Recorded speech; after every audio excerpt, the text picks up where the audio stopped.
Hey, folks, welcome to a very exciting episode of Access Granted, where we talk about securing identities and providing them selective access to critical asset. And today we have an exciting topic around non-human identities. We will talk about what that means. And we have a very special guest today with us, which I will introduce. But non-human identities is becoming a area of significant concern for many enterprises in terms of how important these are in terms of securing and how unrestricted access can cause security concerns. So non-human identities, I'm not trying to start a sci-fi movie here, but I would not mind if they make a coffee for me in the morning. But it's an important topic, and with that, I would introduce our guest for today. Very fortunate that we have him on the show here. His name is Lalit Choda. He's a founder of Non-Human Identity Management Group, and he evangelizes the industry with NHI risk and how to tackle them. Lalit has extensive experience of running global NHI programs and has been in the industry, especially the investment banking industry, for over 25 years. So there's no better person to have Lalit on the podcast here and share his experiences, lessons learned, and what CISOs and leaders in security industry who are specifically focusing on securing identities can learn from him. Lalit, welcome to the show. Thanks, Nauman, and really appreciate you and Brightive inviting me to your Access Granted podcast. Thanks for the lovely intro. So I am now known as kind of Mr. NHI, and I'll explain why. Look, just in terms of some background, I've kind of been in the industry for about 30 years, primarily in investment banking, some big banks like Morgan Stanley, Goldman Sachs, and some other major banks in Europe. I kind of had my first exposure with NHIs. I guess in those days we would talk about technical accounts or service accounts, where I was running order management systems at within the equities division. And audit came in 25 years ago and said, you've got a problem with your NHIs. We had the opposite of the secret sprawl problem. We had one technical account, right, for the whole of the division. So that's 1,000 IT staff, 1,000 applications, all run with one account. And they said, that's not good enough. You need to segregate one account per application, and then we segregated across environments. So that was my kind of first kind of insight into kind of dealing with NHIs, but it's the opposite problem to what we have now with secret sprawl that we'll probably talk about later. I guess ever since then, I guess I got tainted with being the kind of audit SOX expert. And for the last 25 years, I've been primarily running large global audit programs, in the IAM space, be it PAM, certification, done a number of large programs around NHIs, and have recently kind of established and ran a whole global NHI program for an investment bank, where we literally set up the program from scratch. Many of the tools that were out there in the last few years didn't exist. So I've got kind of hands-on, grounds-up practitioner experience in how to set up a program, how to convince management about solving the problem, how we tackle it, and then we've had to deal with everything end to end in solving that problem, which we can talk about a little bit later. I guess the first question people will be asking is, what are NHIs? Exactly. By the way, that's a very impressive experience that you have, and just the practitioner we want to have in these type of podcasts, because you walk away learning some things. And then the when I visualize NHIs, I think in my head I'm thinking like small little robots running here and there doing things, and they are extremely useful, especially with this fast moving world of cloud, and now with Gen AI. They're extremely useful because they do things. They don't need coffee breaks. They don't need a paycheck. They don't need vacation time. They do things for you But boy, they can be really security risk for you if you don't make sure that you are providing them selective access. Make sure that they are not have a VIP all day, all the time pass. So and then I mean it's a very well known fact that 50% of identities in cloud environments are now non-human, maybe even more. Somebody was mentioning me that for one human, there are now 20 non-human accounts that are existing today. API keys, automation tools, RPAs, service accounts, you name it, right? They're everywhere and they're doing things for you. But it also expands the security risk significantly, right? Making a prime target for attackers to go and access because everybody else is becoming more secure in terms of human users, in terms of all the other traditional practices. So this becomes a prime target. But yeah, would be great for a normal user, somebody who is trying to understand. Maybe you can talk about what are NHIs, right? And what has changed in the recent years. And you've been running this program for almost decades now. But there is this resurgence of how important that is to secure them. So almost like a key cybersecurity pillar now. When you talk about zero trust, securing human and non-human specifically is becoming very important. So maybe educate our audience about what do you think are NHIs? Okay, I think first the term non-human identity, it may be new to some folks kind of in the industry. I guess, the issue with non-human identities, as I described, have been around since we've had computers, right? People would have known them as, in the old days, service accounts, technical accounts, application accounts. There is an interesting kind of debate in the industry around the term non-human identity versus machine identity, workload identity. We're not going to solve that here, but there's some very, very strong views. But the most common terms you hear in the industry now are non-human, machine, workload identity. So what is a non-human identity? It's really a digital entity or a credential that is used to kind of manage machines, applications, software, automated processes or services within, IT infrastructure. They enable sort of machine to machine authentication, access, and allow you to sort of communicate and authenticate tasks between each services, and without any kind of direct human intervention. So what are the types of NHIs that are out there? You've obviously got API keys, OAuth tokens, service accounts. You've also got various cloud provider, application secrets, certificates. And as you said, Norman, they appear everywhere, right? From cloud workloads, microservices, third-party SaaS integrations, OT equipment, CI/CD, IoT devices, now AI, LLM, databases, robotics, sensors, right? So they're pretty much everywhere. And there's, as you said, there's various stats that quote like billions of these identities when you take into account all the device side of things as well. The stats that you mentioned, yes, non-human identities outnumber humans. I would say even 40 to 50 to 1 in some of the global banks that we've worked at. We've been dealing with hundreds of thousands, in some cases, millions of non-human identities. So, you know, every firm, every organization has this issue. It's a huge issue. And then I guess talking about, what are the issues and risks around non-human identities? I think, look, human identities had a lot of focus, MFA, PAM, and that's where everyone's focus has been. I think people have been trying to deal with the exposures around sort of non-human identities for years, like I've been. But yes, sort of the focus has accelerated, definitely in the last few years with the adoption of cloud, SaaS. And look, what are the real issues, right? Typically, when non-human identities are created, they're generally quite static in nature. So they're long-lived credentials. People typically will, in their code, software, hard code these credentials in configuration.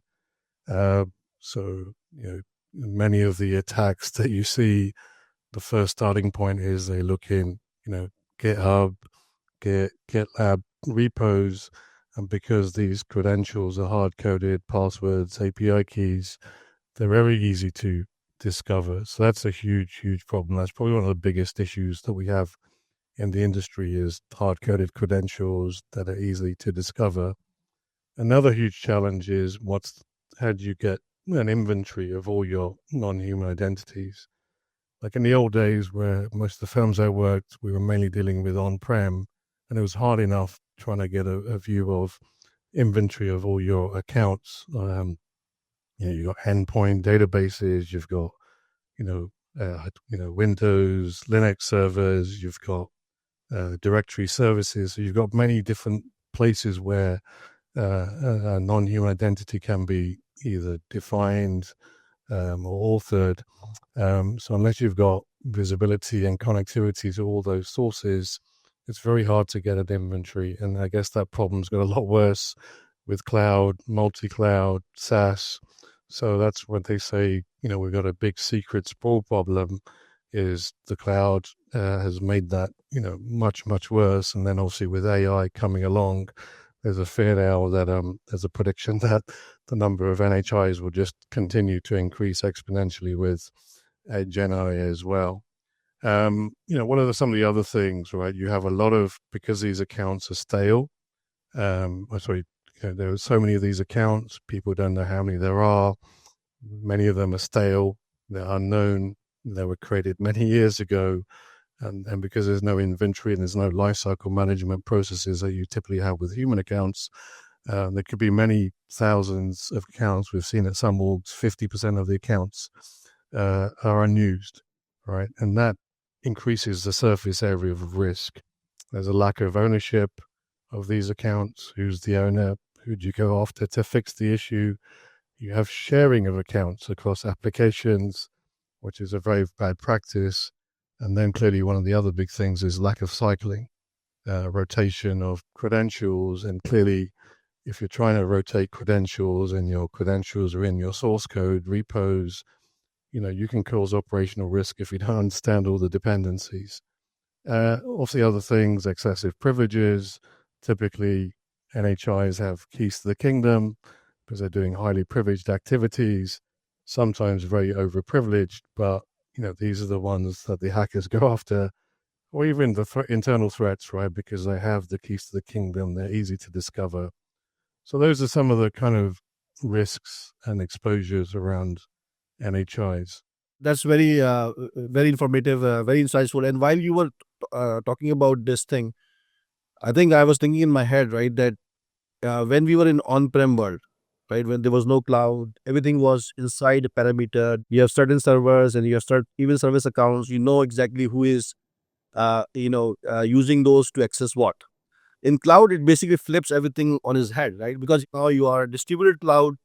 You can get access to one account, and now you can literally move no matter where you are.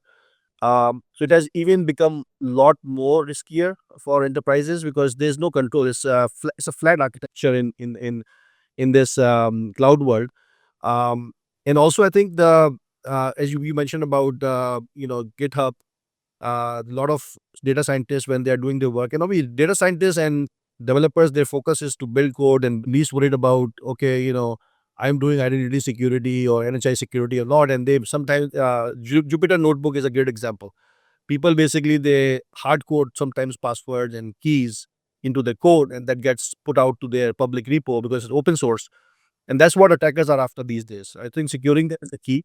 So from your explanation, it looks like security, because if you look at the Capital One breach or Uber breach, GitHub breach, all of it is related to somehow attackers getting access to the credentials or the keys of this non-human account that they literally move to expose or steal the data that's critical for your organization. So security and then obviously associated risk and audit becomes a key urgency for enterprises. Do you agree with that? Totally agree. I mean, I think many organizations who really don't understand this exposure that they're sitting on, I think now CISOs are kind of starting to wake up. They kind of now, like in various surveys, they're realizing this is one of their top 3 issues that they need to now tackle. I think, to your point, the number of breaches that we're seeing are now occurring on a weekly basis. Just in the last week, Schneider Electric, right, got exposed through a Jira server in sort of the non-production environment where a credential for the Jira server was exposed, and they took 75,000 email addresses and other information from the customer. You talk about repos. There was even last week another interesting breach called the Emerald Watt breach, where 15,000 cloud credentials were taken from exposed, Git config files. Now, you kind of think, well, when you've got public repos, there's an exposure there, right? That people can easily discover those credentials. And we've had an intern in our team that's just out of uni, and he was able to find hundreds of credentials, from public repos. And you kind of then think private repos are more secure, right? But because they're internal, maybe, or they're private, no one can get to them unless you've got access control. But this Emerald Watt sort of operation that occurred, they discovered that some of the Git config and GitLab config files that you push out, when you deploy your websites, those have lots of tokens, API keys, and credentials in them. So they were able to just find these credentials by just scanning your source code or your code on your website portals. So it's just, and I think the hackers now are getting much, much more advanced. They know this is kind of easy picking. And I think also as they advance with kind of AI, it's going to be an arms race that I think AI will probably help and start to accelerate security and protection. But I think the hackers are going to be one step ahead, and they're going to start harvesting these credentials. They typically sell, $100 a credential in the market these days. So it's a huge business out there now. Oh, it's crazy. It's crazy. It's crazy. I think that Gen AI use cases, I think these days there's no discussion complete without talking about Gen AI use cases. But um, I think the real, and it's a double-edged sword. Gen AI, I think we all want to become productive and competitive in the marketplace, bring innovation to life. I personally have experienced 30% operational efficiency with leveraging Gen AI. The challenge or the risk that all the CISOs and cloud security people or AIM people need to think about is when there's no data, there's no AI, right? So what is happening is, in order to make the most of your Gen AI use cases, you need to have a very solid, clean data, data lake, databases. Now, when you consolidate data from different sources into one place, and then you have non-human identities trying to access and do certain things, whether it's training the LLM model or do prompt engineering or do retrieval augmented generation, you now have basically have provided attacker a consolidated access. Now, you made it easy for them. If you're not securing them, you made it easy for them because everything is now being consolidated into the data lakes, data warehouses. So having that selective access to only certain tables or warehouses within the database, even if it's for non-human entities, becomes paramount, right? And that's why I think securing them, it's not that we are trying to here do create some ambulance chasing or creating FUD. It's a real problem that people need to think in a very preventive way, right? What can I do? I understand the problem. What can I do? And that's what my next question for you is. Let's say if I am a CISO and I am listening to Lalit, okay, I get it. I understand that now the value and the risk of this is 10x higher than what it was in the four-wall closet of my data center. What do you think I should be doing in terms of immediate actions that I can take to secure those NHIs? Right? Maybe it's not the overnight thing, but I can take certain measures to make sure that I can secure them and gradually grow and make it even better. Sure. Look, I think just on the AI topic, before we talk about what can we do with like a CISO or a security head can do immediately. Look, there's a huge amount of fear around AI. That now people can just automatically, just generate software code, right? And then, when they've got access to all that data, all right, sort of what people can do is now really uncontrolled. But I'll give you another breach, right, that was reported a couple of months ago, where a set of hackers, used some exposed access keys right, and took some, hosted LLM models and exploited them for like dark role playing, some sexploitation involving minors, which is really, really scary. So what happened was they basically hijacked existing kind of cloud-based Gen AI infrastructure, like those models provided by Anthropic and Bedrock, and basically took over with the exposed credentials and started to power their own kind of inappropriate kind of LLM applications, right, like dark role playing. So you've got that kind of risk now with NHIs and AI kind of intersection that hackers are now kind of taking over people's environments, where they've got these models and launching other inappropriate stuff as well. So it's a very, very concerning space. But look, I think in terms of what can you do, kind of immediately. Look, I think back to the huge exposure around kind of unencrypted plain text credentials. I think I would say step one is you got to like scan your code, your repos, and understand the size of the problem. Trying to inventory and then get it under control.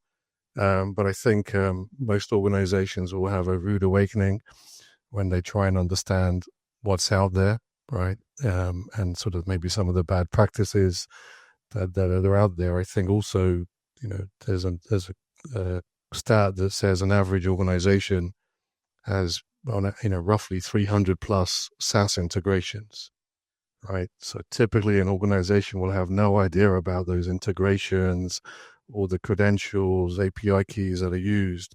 So I think step one is scan and try and, get an understanding of your estate, what credentials are out there, because then you'll understand the size of the problem and how big this is. I think kind of recommendation two would be you've got to start enforcing regular cycling of credentials, even though it's very difficult to do. If you're using some SaaS service and that gets exposed, right, you need to be able to quickly understand what keys, tokens that you're using and cycle them. So if sometimes hackers will kind of discover these credentials, but then publish them, sell them, so they may not get exposed straight away. So if you're regularly cycling, resetting your keys and your credentials, you can obviously reduce the threat exposure. I think clearly we talked about hygiene, removing stale accounts is very important to reduce the surface area of risk. And then clearly putting in place some ITDR, detect and response kind of capabilities is quite important, but that's hard to do if you haven't got the plumbing in place. And that's where I guess many of the tools that have kind of sprung up in the last few years can really help sort of organizations sort of accelerate their sort of risk management, posture management around NHIs. Look, I think also the final thing I would say is you have to take a risk-based approach. This problem is so big. I would say it's probably the toughest problem an organization will face in terms of solving. One of my CISOs that I was working for a few years ago said, look, why can't we fix this problem in 1 year or 2 years? I need to go and speak to my CIO and explain to them, this is going to be a 3 to 5 year program. And I've written a number of white papers on this topic, but look, tackling NHIs affects your whole, life cycle, from life cycle management, SDLC, you got to secure your credentials. You need to scan, how do you provision the NHIs? How do you ensure, any passwords, if you're using them, aren't visible to humans? So this is a huge, huge problem. You cannot solve it overnight. You have to take a risk-based approach. You have to go for like whatever your highest risk accounts, the ones with the highest privilege, the applications that have the biggest exposure to the firm, and sort of come up with a kind of a risk-based approach to sort of tackling this. Hopefully look at bringing in some vendor solutions that can help accelerate, your getting control But this is, for most organizations, going to be, a multi-year long journey. And, you've got then the issues around static credentials. And then I guess, can you do something better than static, which I guess maybe one of your next questions that may come up, right? Yeah. No, I think you're right? Because NHIs and if you combine that with AI, probably have so much information about our organization, even about personally about us. They know more than even our own mothers, right? The only difference is that mother will never tell you a secret, right? But here you can access. So I think the critical part is to have don't provide them as you said, static access, right? Because if you provide your NHIs, we all love them. They do things for us. But if they have 24/7, 365 days access to the critical information, that basically means that the attackers have that much more time that they can access that static key, for example, and be able to access the information because they are scanning almost every day. And just in time, I think this is where just in time access to NHIs becomes so important. The having solutions which are in a cloud, especially in the cloud and AI world, modern solutions who can understand how to implement just in time, leveraging the native capabilities of the cloud, because you cannot also slow down the pace of your developers and data scientists, right? You need to make sure that it's agile. It's basically integrated as part of their workflows, right? Because at the end of the day, yeah, they want secure, but their focus is to deliver that project which is due last week, right? So they are looking for agility. At the same time, they also want security. So you provide just-in-time access to these new non-human identities as well. And this is where I think I would ask you this concept of zero standing privileges, CSP, right? Which basically, if you think about zero trust postures that people talk about, and there are multiple sub layers of zero trust postures, and within that, the zero trust privilege is another pillar of zero trust, which basically ZSP recommends eliminating the standing accounts and implement a just-in-time ephemeral access. So, is this approach normally that gets used for HIs or human identities? Is this a similar approach that you would recommend for non-human identities as well? Yeah, look, great question. I think moving towards zero standing privilege model, zero trust is clearly where we need to head as an industry. As we discussed earlier, most of the issues that we have with NHIs today are because the credentials are static. And if, yes, we had sort of just in time provisioning of these accounts, and they were only available for a short period, this would solve huge number of problems. But look, I think whilst the concept is great, and look, there are a few organizations, I would say a very few, like you could probably count them on your fingers, that have been successful in doing proper zero trust sort of solutions, right? You've got some key standards out there like WIMSI, which is the workload identity multi-system environment standards. You've got SPIFE and SPIRE, right? Which are kind of, taking us towards kind of more of a zero trust model. But I think these are very, very hard things to achieve, and need to be part of definitely your overall strategy, right, of how you're going to solve this problem.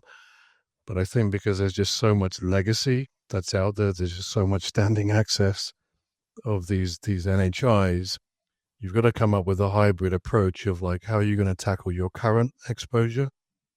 And then for that, you need to start doing all the things we talked about, inventory, secure, put things into a vault.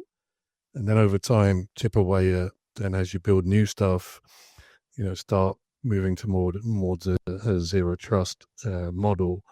But again, it's a very, very early stage maturity, this space, relative to maybe the human space. And I think this is probably where, as an industry, we need to work together. And that's one of the reasons, we created the NHI community group. I realized we didn't actually talk much about the group. Maybe we'll talk about that in a minute. But I think whilst the vision of getting to zero trust and zero standing privileges is kind of where we want to be, it's not an easy journey. And I think it's going to be a very expensive journey to get there. So I think as an organization, you've got to think about how do you control the existing exposure, and then how you're going to move to more of a strategic posture going forward.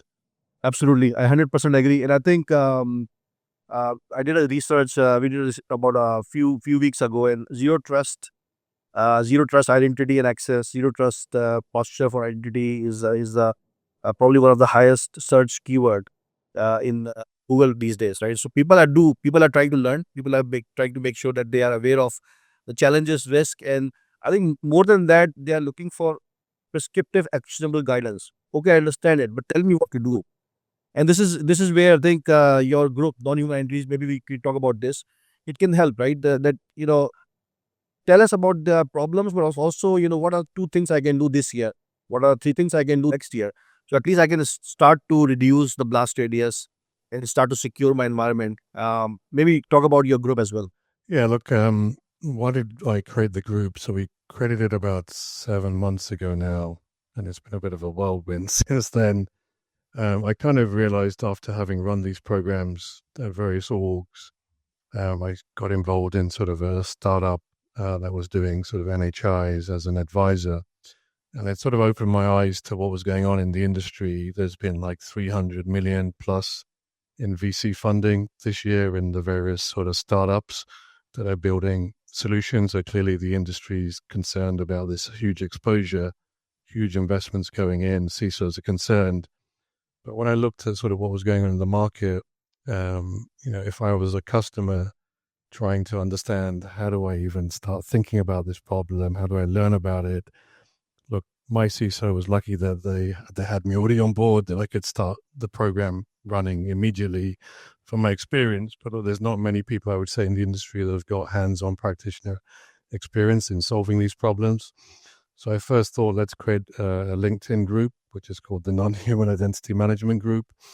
So that's kind of grown tremendously. We're now up to 1,300 members in just under 6 months. We've got, huge practitioners, people from the industry, CISOs, some great communities building. We've got a lot of good dialogue going in. There's a lot of people that are posting great content around how do you start tackling the zero trust kind of problem around NHIs, the various solutions that are being developed. People are talking about how to solve problems. So we're getting a lot of good education. But then I kind of realized a group, a LinkedIn group with lots of feeds of posts isn't going to be the sort of place where people can learn about NHIs. So I decided to create our portal, nhimg.org.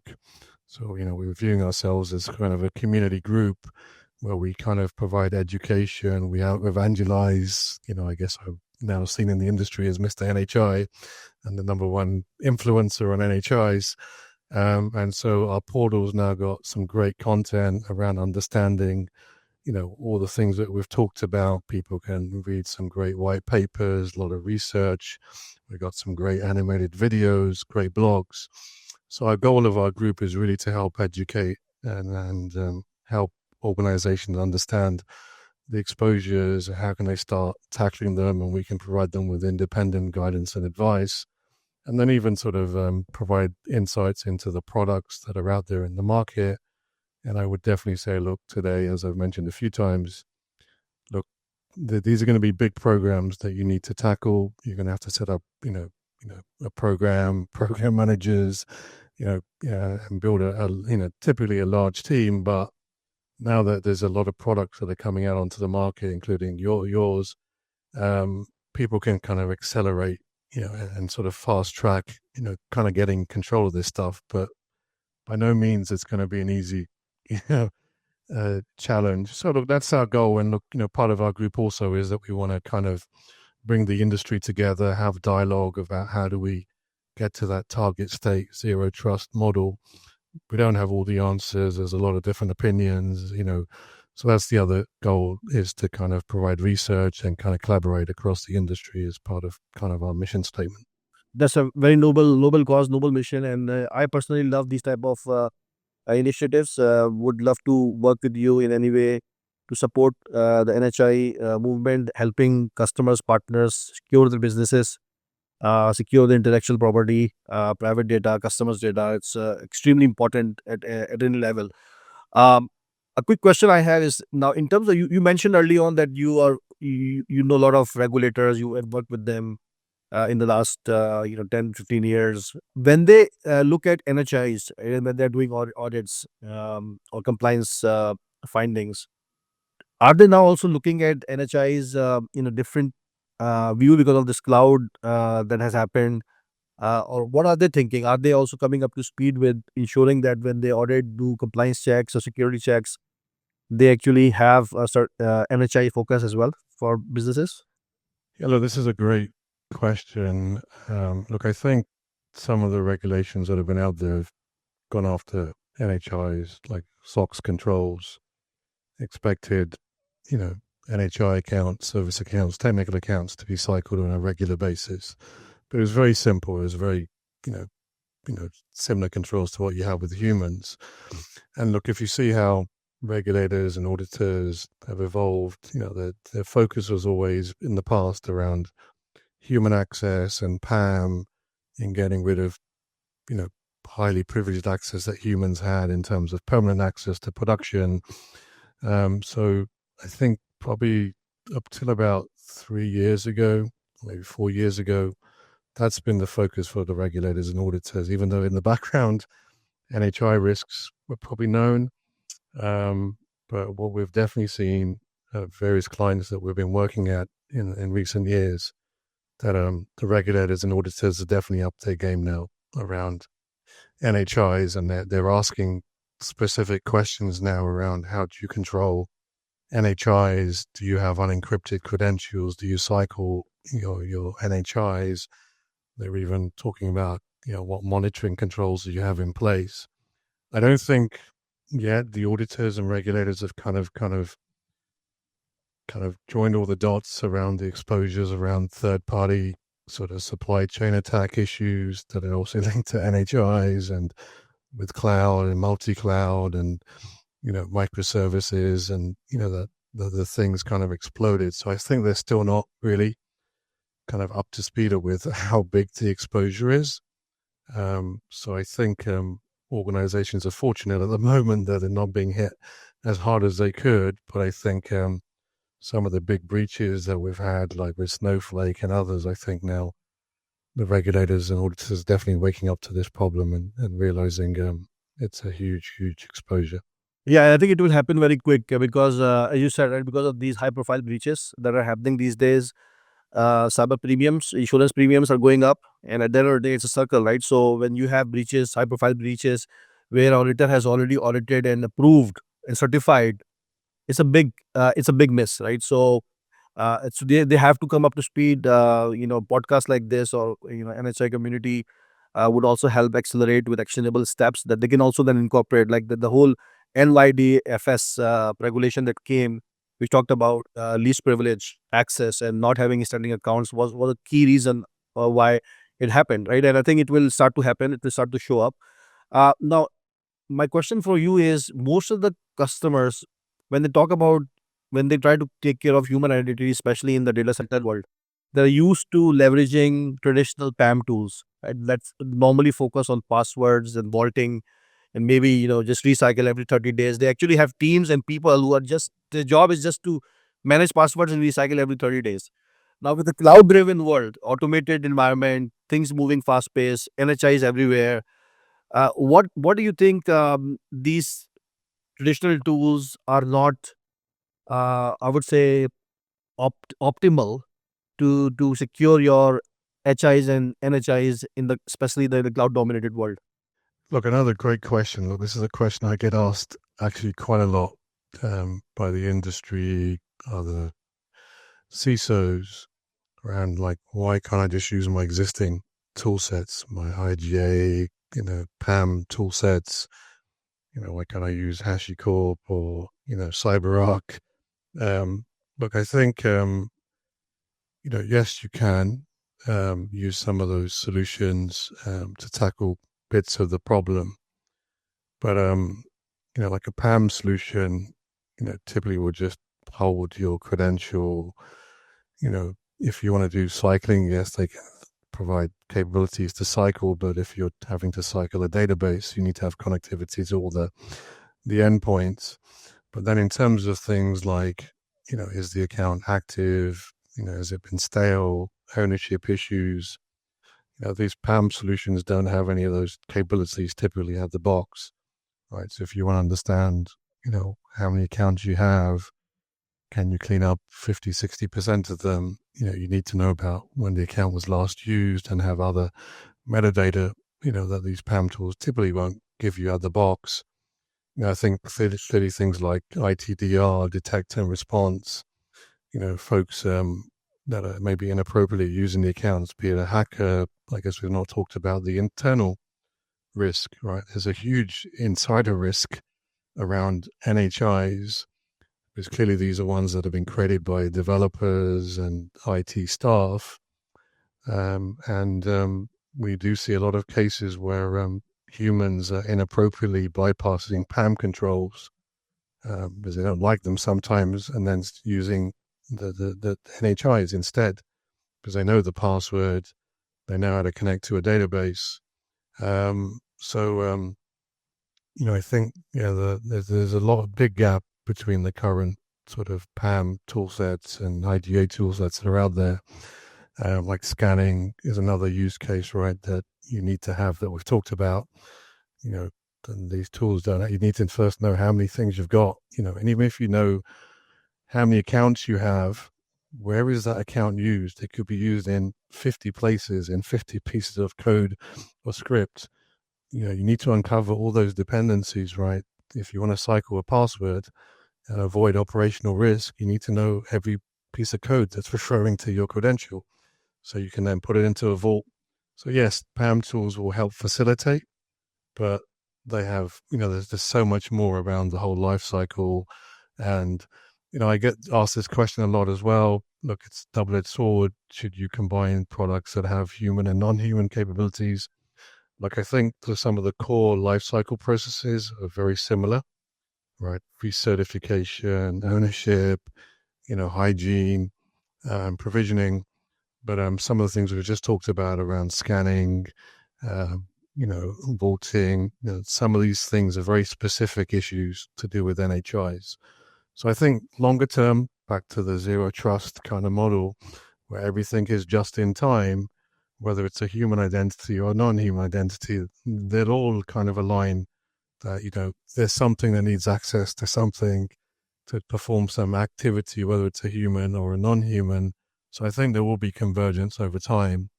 But I think, my personal guidance would be you need to treat NHI risks separately from a program standpoint and run that separately because it's such a huge problem and it has so many issues that are much broader than the challenges you have to deal with human accounts, that you need to run them as separate programs. Yes. And I think this is where I'm also seeing that a lot of big enterprises or even smaller enterprises, they are in the middle of this vendor reset where they are updating the tools in the cloud. Specifically, the traditional PAM tools are great. They have been doing service for many years now. Exponentially, the NHIs, they have both exponentially grew, especially in the cloud world. And the cloud works very differently than the on-prem world. Like cloud actually provides you or wants you. And let's take an example of AWS. 5 years ago, when they came out with this whole concept of role assumption or assume role, where Lalit as a user can elevate his permission for 56 minutes to get access to this Snowflake database, and after 56 minutes, it will be removed automatically without any human intervention. That was unheard of in the traditional world, right? So now, all these cloud provides you API, ephemeral, dynamic access way of elevating your own access to whatever you want, and then it gets taken away, and then make it easier for for your DevOps engineers to make it part of your CI/CD or your AWS. So that was not there for traditional PAM tools when they were initially designed, right? So and if you ask them to redesign things, it's almost like the name of incumbents, right? Are you asking me to say no to my bottom line and to my quota that I have to meet with this 100 customers? So I think it's that's why I think these newer tools are coming, new vendors are coming up, and people are when they call modernization, they are in the process of this modern uh, refresh. which is happening, and I think it will start to make dividends, pay dividends for the businesses. One question I have: if I am a CISO or I am a decision maker, like just like your CISO asked you to run this global program, right, or NHI program, how do I measure success? What's in it from? Okay, so you implement 10 things and say, okay, Lalit, let me know, is this working or not working? How do I measure success for this program? What are the key metrics that people can keep in mind that, okay, I'm doing, let's say I'm implementing Brightwave or I'm implementing IGA solution or implementing X, Y, and Z. I want to measure success. How would that can be measured? Well, I think it's being able to understand kind of one, the exposure that you have and how much control you have over it. Is the key. There's unless you can lock all your doors and windows, once the hacker comes in, you need to then stop them getting further.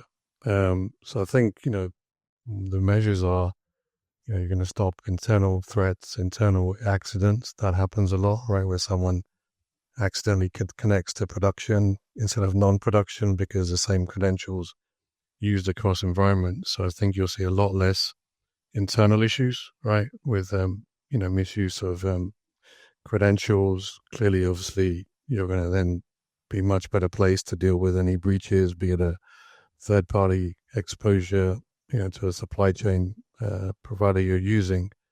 I think significantly you're going to, have significantly reduced compliance and regulatory costs. As they come in, and they will be coming in very soon. You don't really want to be dealing with a regulatory point because when the regulators come in, then I can tell you some of the programs I've run. These have been like just my team running those programs, 20, 25 million, let alone the costs of the application teams on top of that are remediating. Right. So some of the biggest organizations could potentially spend $30 to $50 million on a program like this. So if you can get in front of it and get it under control, and it's all about being smart, right? Risk-based approach, understand where your exposures are, take a risk-based approach of going after your highest risk accounts or systems, and then protect those. As I said, it's a long journey. There's no quick fix, right? But those would be my sort of thoughts on your question. I agree. So I think, yeah, I mean, it's like no news is good news, right? So you reduce the attacks, is improve the threat detection, and then you end up saving cost in compliance. Breaches, the remediation that you have to do with breaches, because once you get breached or you have a security, attack, then the amount of money that you end up paying, in addition to the reputational damage, is unbelievable. And I think overall, I think what you just said, right, is you don't have to fear NHIs. NHIs are almost like bots running around here, and they just want a little bit guidance and control on where you have access, where you don't have access. It's not like a VIP pass to everything. I don't know. I would actually disagree. I think you do need to fear them. And people say I'm crazy. You should really. I think you should. Yes, I agree. I agree. I think and I think it sounds like a lot of work, but securing NHI, lot of work, but it's worth it, right? Because if you last thing you want is almost like a bot uprising or a worse, a data breach. You don't want that, right? You don't want to be naive in this area. You need to be aware. You need to be preventive. It's not a reactive game, it's a preventive game. The more you can do about learning about NHIs and start to take steps, it better it is for the business in terms of securing it. So amazing insight, Lalit. I really appreciate it. And I think people would have learned a lot. I learned a lot from you on this one specifically, and I think I will continue to work with you to maybe come up with a practitioner checklist of what things an enterprise can do. Right. So I'm a practical type of a guy. I want to know, okay, what are the things I can do today, right? So would love to work with you on that.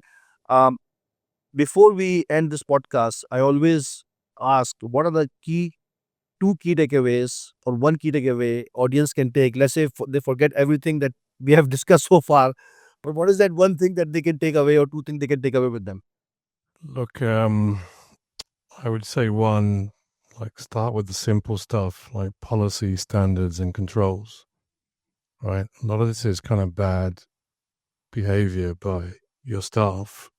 Right, everybody knows, you need to move to a shift left kind of strategy when it comes to like security, and DevSecOps, right? And people need to understand there's zero tolerance, right, for having and exposing credentials in your software. I would say that's the number one thing, right? Look at your culture, education, and educate your org. So yes, you may have a long journey to go, but the buck stops now, and you need to make sure what you're doing going on a go forward basis, is secure.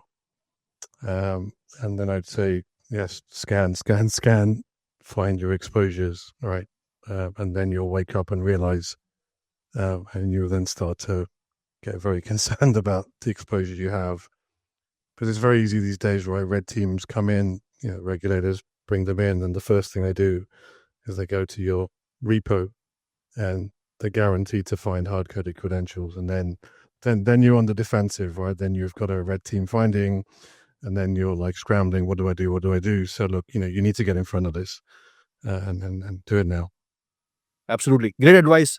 Lalit, if somebody wants to talk to you, answer more questions, follow up with you, where they can reach out? I guess to your point about practitioner learning knowledge, come to our portal, nhimg.org, right? That's got a great content there about white papers that I've written, all the things we talked about today. Obviously, I would recommend you join our non-human identity management group on LinkedIn. And then if someone wants to get me, DM me on LinkedIn or lalit.choda@gmail.com. Fantastic. And if people wants to learn about how a cloud solution like Bradley can help with the human and non-human identities across any cloud environments, reach out to us. And I think it will be a one actionable step towards implementing zero trust posture for your identity, both for human and non-human. Thanks, Lalit. Really appreciate it. And thanks for listening, audience. Yeah, thank you, Nauman. Thank you, Bati, for having us at your podcast. Thank you.